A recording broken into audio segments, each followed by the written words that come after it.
Hello, everybody. I apologize. I am doing my usual thing of um, sharing everything to Facebook. I apologize. My lighting in my room is god awful. I have been sick the last several days, so that's why I am working from my room. Let me see if I can do anything to make the lighting a little bit better.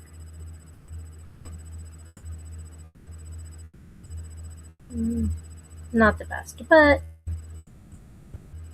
a little better. The other ones are just darker. Sorry, this is the best you guys got today. All right, I'm going to share my video.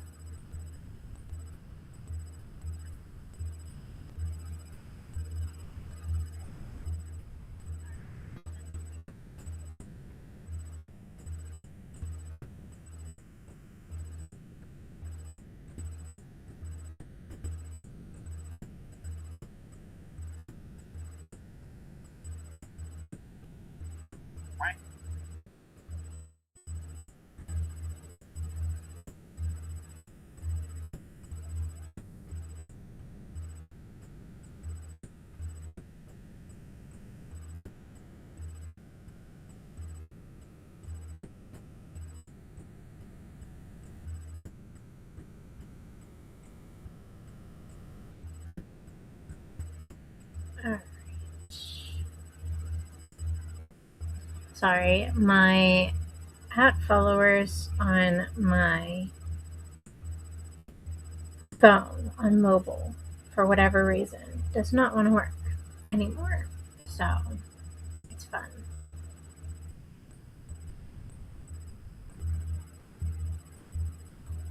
None of my tagging actually wants to work anymore. And like the @followers, you're supposed to be able to do like once a day. And yeah.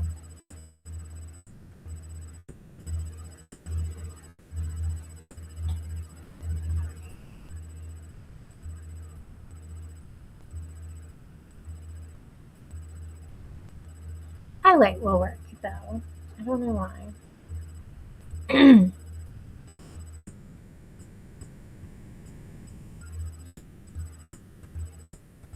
All right. And as many of you know, we will be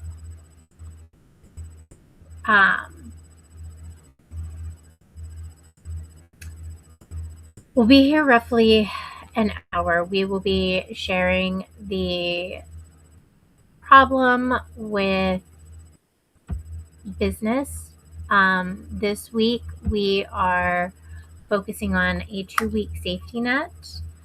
And we're going to be covering vulnerability as well, as part of the business.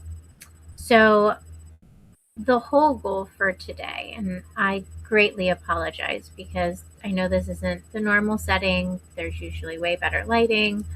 And as you guys know, I do follow on my Facebook just so I am aware of any streaming issues.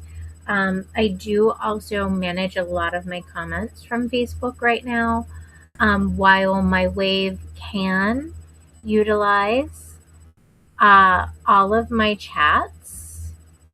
The issue currently with that is I do not have my dual screens right now,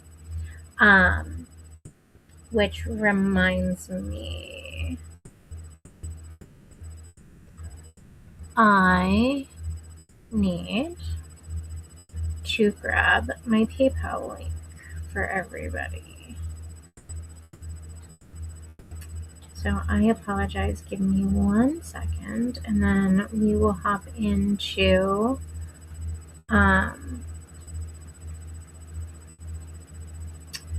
we will hop in to our week 10. And just so you guys know, this is our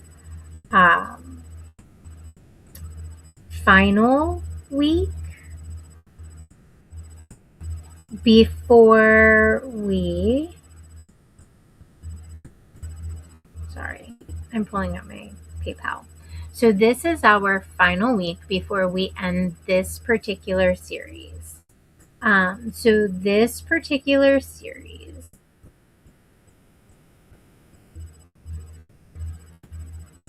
is called Small Business Big Problems. Give me just a moment. 1, 2, donate.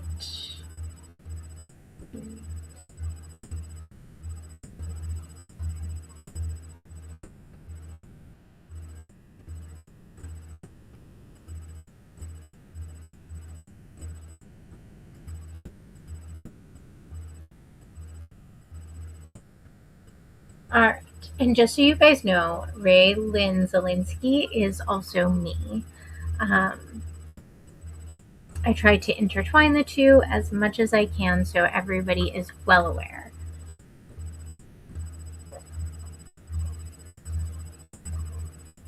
Sorry, I have been eating so much water, it's not even funny.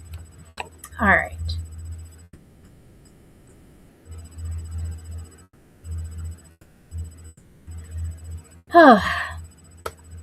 All right, let's jump into week 10. Oh, and before I forget, I will be coming back in January. I'm not sure what week yet in January. It's going to depend on how much I get done this week with all of the additional meetings that I have. No, thank you, you two. Stop. Loki, knock it off. But with the additional meetings that I have this week, it is going to depend on how much work I actually get done. But I will be coming back in January with a branding live series. Why we should brand, how it will affect your business by branding, what it builds within your clientele and potential customers and leads by branding. So just so you know, we will be talking about branding when we come back. Hopefully, when we come back, I will have gotten my second certification. This one will be a digital marketing certification through HubSpot. I just finished the course and I have to take my quiz. All right. So now that I am pretty sure I've caught up on all of the information that was important to share, how was everybody's holiday? Did everybody have a wonderful Hanukkah, Christmas, whatever you celebrate? Welcome to the final stretch. If you have survived the last 9 weeks of me telling you that the system is rigged and your Wi-Fi is a lie, well, congratulations. You have the emotional grit required to actually own a business. Sorry. Loki, stop. My service dog in training is being a butt. I am the founder of Cosmic Lotus Consulting. My name is Ray Lynn, or Gray, as many know me. Think of me as your professional chaos coordinator or your remote online business manager. I specialize in taking the unhinged out of your operations. I work with the underdogs, the startups, micro businesses, and the entrepreneurs in distressed communities just like McKees Rocks, who are absolutely tired of wearing 10 different hats and are ready to actually wear a crown for once. From bookkeeping to HR to strategic systems building, I handle the grunt work so you can stop playing defense and start playing to win. But before we pop the champagne, we have to talk about week 10, a two-way safety net, why you and your business is a high wire act. We call it a high wire act because that's exactly what it is. For many of you, the distance between business as usual and business close is about 14 days. And the truth about vulnerability, it's not just about a bad month. It's about the fact that most small businesses are one broken HVAC unit or one inflationary spike away from a free fall. Today, we're just going to acknowledge the height of the wire. We're going to talk about how to build a safety net made of something stronger than hope. We're going to talk about stress testing your soul and your bank account so that when the wind blows, and trust me, it's going to blow, you're the one standing while everyone else is hitting the pavement. Let's get into the mechanics of becoming unbreakable. All right, so we're going to take a look at slide 2. This is the primary driver of failure, the danger of fragility. I want to stop and facilitate a quick gut check here. This isn't just a slide about being careful. It's a slide about the math of survival. Let's talk about some facts that are currently playing a high-stakes game of chicken with your bank account. JP Morgan Chase Institute has found that the median small business holds a cash buffer of just 27 days. But here is the reality check for our community and for businesses in high-touch sectors like restaurants or personal services. That number drops to just 16 days or less. So here's a quick question for the group. If a local road construction project or utility outage shut down your street for 3 weeks, starting this afternoon, how many of you would still be able to pay your rent next month? We have a massive surge in closures. We had a massive surge in closures in late 2024 and 2025 because the pandemic era cushions that officially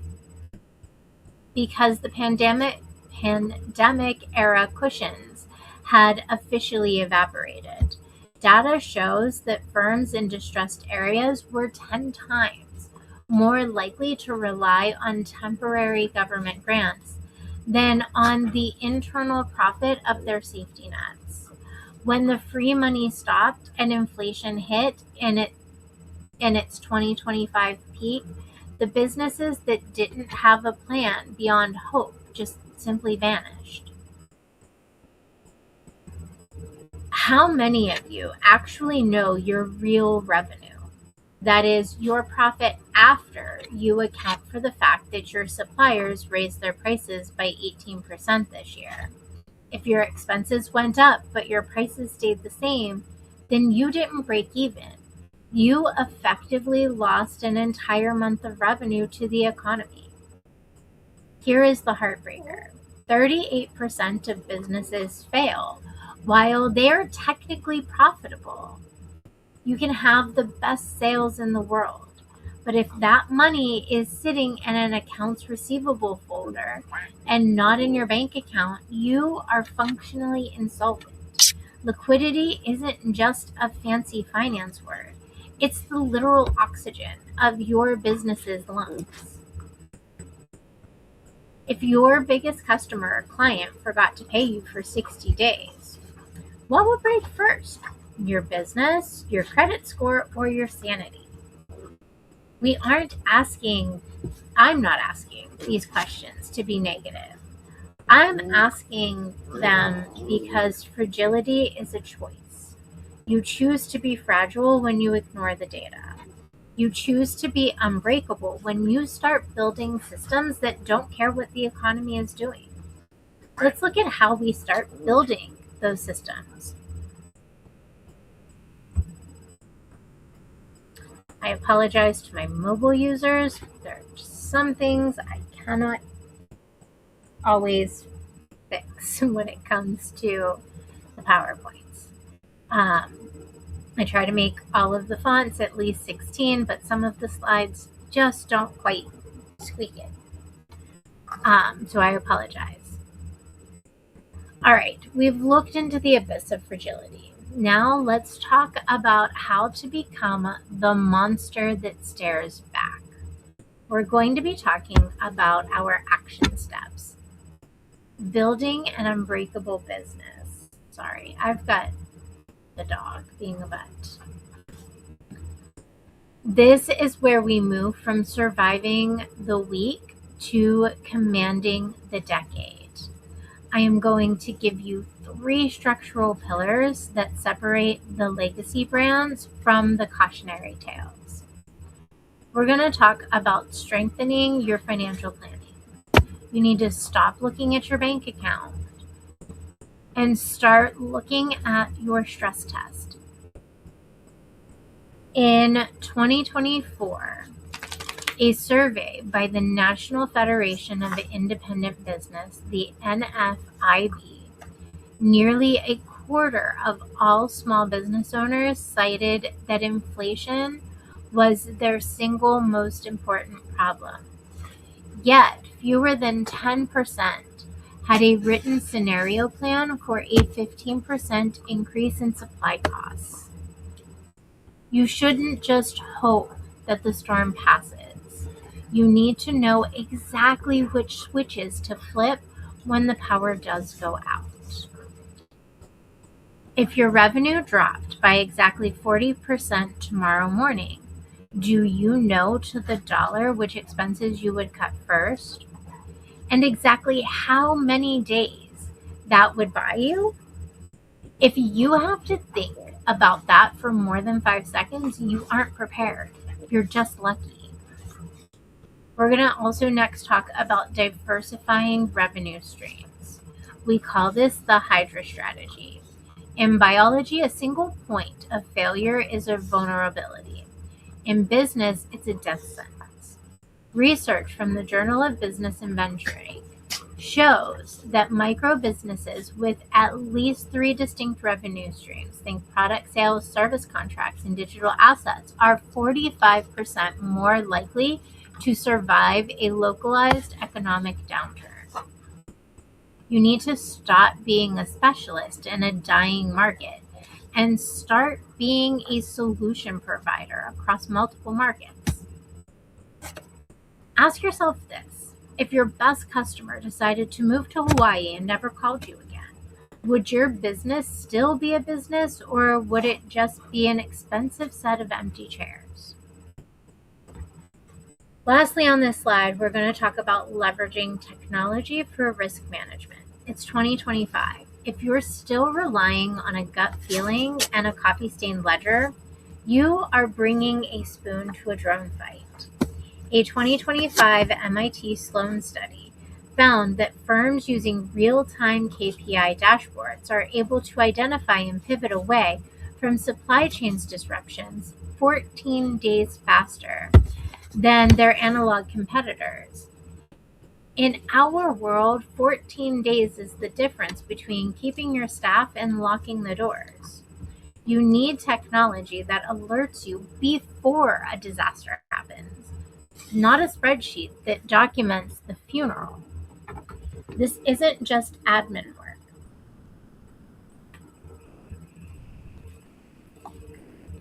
Sorry, the dog is being a butt.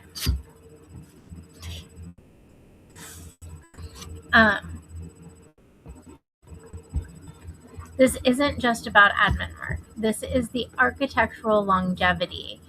A risk management plan isn't a one-time document that you hide in a drawer.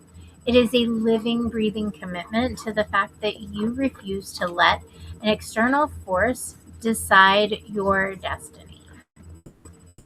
You are running a business that depends on the world staying exactly as it is now. Are you running a business that depends on the world staying exactly as it is now? Or are you building a business that thrives precisely because it's ready for the world to change.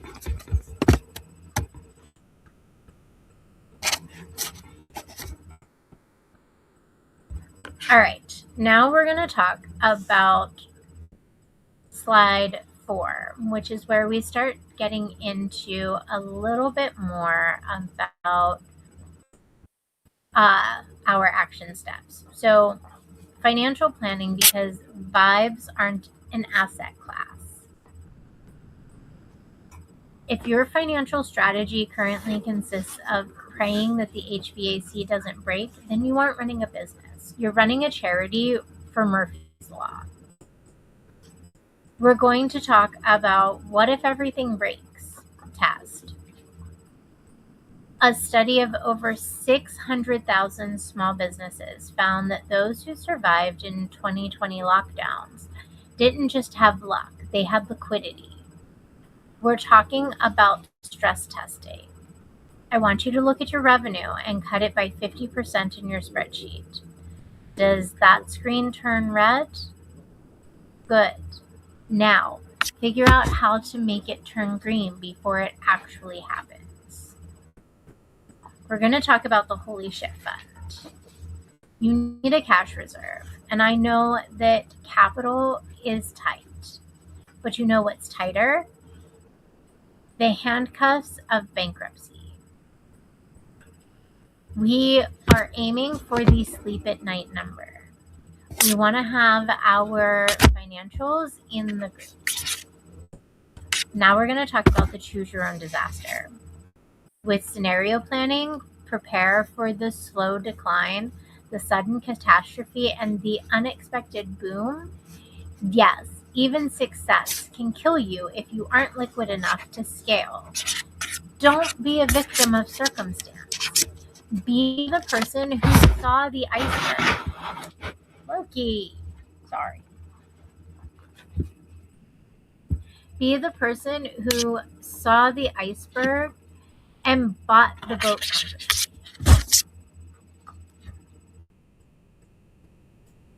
Next, we're going to talk about diversifying or dying, because one revenue stream is just a water leak.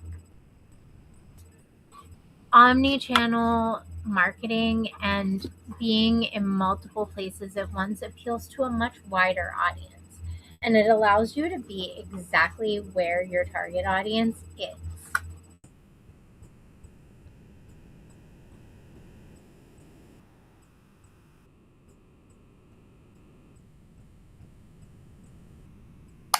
So we're going to talk about the one-hit wonder warning. So let's talk about your business obsession and with that one big client or that one bestseller. It's touching, really. It's also professional suicide. Research from the Harvard Business Review on resilience shows that firms with diversified revenue streams recovered 3 times faster from economic downturns than those who played it safe with a single niche. Why? Because when the market decides that your main product is so last Tuesday, you need a side hustle that's already up and running. So again, this is where, being an author who also sells like t-shirts and maybe does motivational speaking are the things that you need to also be focusing on. Maybe you are a bookstore owner or an artist. You need a podcast or other revenue streams, not just your bookstore or your book that you wrote or your painting that you did. You need a backup plan. We're going to talk about the pivoting potential. I'm talking about identifying adjacent value. Look at how low-income businesses that survived the last decade, coffee shops that started selling beans online, mechanics who added fleet maintenance contracts, and the consultants who turned their wisdom into $20 digital downloads. We aren't just selling stuff anymore. We are building a multi-legged stool. And if one leg gets kicked out by a global pandemic or a new competitor, the stool stays upright and you keep your dignity. Don't let one bad breakup with a customer put you in the red line. And that also covers the hedgehog versus hydra. So talking about being a specialist in your field has now become obsolete. You need to grow. You need to have more hands and more buckets. You also need to be everywhere online while you're marketing.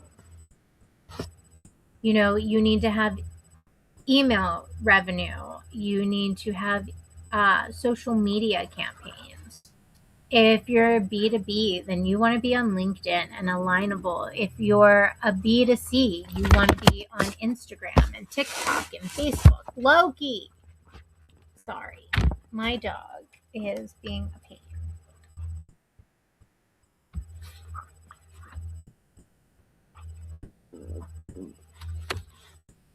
All right, we are going to be talking about leveraging technology because your gut feeling is just acid reflux. I love a good color-coded spreadsheet as much as the next masochist, but manual is just another word for destined to fail. Research from Aberdeen Strategy and Research shows that companies using automated financial forecasting reduce their budget cycles by 25% and increase their accuracy by a landslide. If you're a low-income business and you don't have the luxury of a 25% margin of error, then you have the luxury of zero. We're going to talk about the Excel exorcism. So you want to have manual spreadsheets, but you also want to make sure that you have more systems behind you to help automate some of those, to keep those spreadsheets on track. You want to make sure that by leveraging programs like Zapier, that every time somebody makes a donation or they pay, it's all automated to update your spreadsheet. We're also going to be talking about vendor voodoo. What really happens when your vendors start to miss their payments or up their prices? How do you keep track of that? And then we're going to talk a little bit about the dashboard of truth. Real-time KPIs, why they're important, and how to make sure that your business is automated enough to keep up on those real-time segments. So risk management isn't just a to-do list item you check off on a Tuesday. It's an ongoing commitment to not being blindsided. By leveraging tech for your KPIs, you see the iceberg while it's still a tiny ice cube on the horizon. And let's talk about vendors. Digitizing those relationships means that you aren't just a name on a ledger. You're a data point that they cannot ignore. Leveraging things like CRMs for invoicing and vendor outreach is a great way to start leveraging some of that automation and those systems and how to digitize that information. Stop treating your business like it's a lemonade stand and start treating it like it's a high stakes chess match, because it actually is. Automation isn't taking your job. It's making sure that you still have a job at the end of the day. Survivors, you've made it through 10 weeks of economic horror stories. We've locked in the data from JP Morgan Chase Institute telling us that you only have about 2 weeks of cash, to the Small Business Association proving that 70% of mentored businesses actually make it. We've identified that the system isn't broken. It was never really built for you. And we're on the last slide. This is just a small conclusion of some of the big things that we have covered, such as the systemic boss fight, where we've looked into the invisible tax of bad Wi-Fi, systems over vibes, and your secret weapon, online business managers like myself. But here's the professional truth. Being scrappy is only a compliment until it becomes exhausting. You cannot scale a business while you're also the janitor, tech support, and the person crying over a 1998 era government permit form. This is where online business managers like Cosmic Lotus Consulting, LLC comes in. Think of me as your remote chief of staff. While you're out there being the visionary and owning your niche, I'm in the digital trenches. I handle bookkeeping, payroll, so the IRS stays a stranger. I manage your inboxes and email marketing, so you don't miss that 85% networking opportunity. I help build the SOPs that make your business owner-proof. I am based right here in McKees Rocks. I work remotely to keep your business on track without the Silicon Valley price tag. You don't have to be the guy on the deserted island waving at the shit that won't stop. I am the boat. Let's stop surviving the cycle and start dominating the market. You can find me at Cosmic Lotus Consult on LinkedIn, Facebook, Alignable, YouTube. You can also send me an email at raylyn@cosmiclotusconsult.com or give me a call at 412-204-7181. All right. The apocalypse is over. We'll be back in January to talk about some branding. And hopefully I'll have another certification under my belt at that time. So let's get back to work, guys. Have a great rest of your evening. Bye.